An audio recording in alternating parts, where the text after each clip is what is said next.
Welcome to the last breakfast. Please enjoy the video. In this video, I will explain how to make DIY vulcanizing repairs. First, understand that vulcanization is a chemical process that hardens rubber, creating a strong, lasting bond. For a successful DIY repair, you'll need a few key items. A standard patch kit typically includes patches, a tube of vulcanizing solution, and a small piece of abrasive paper. Additionally, have tire levers, a pump, and a marker ready to go. Proper preparation is crucial for a strong vulcanized repair. Begin by carefully locating the puncture. Submerging the item in water can reveal tiny leaks. Once found, mark the hole clearly, leaving enough space around it.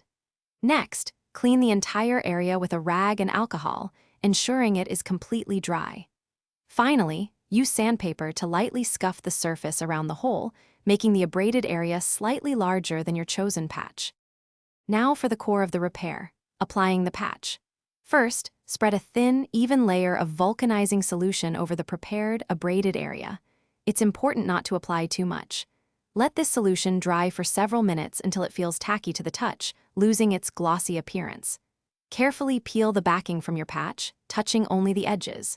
Center the patch directly over the puncture and press it down firmly, ensuring no air bubbles are trapped underneath. After applying the patch, maintain firm, consistent pressure for at least 1 minute to ensure a solid bond.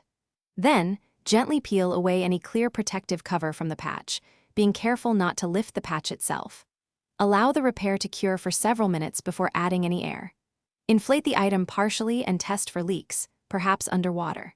For maximum durability, a full chemical cure can take up to 24 hours before full inflation and use. Thanks for watching. If this was helpful, leave a like and consider subscribing. See you next time.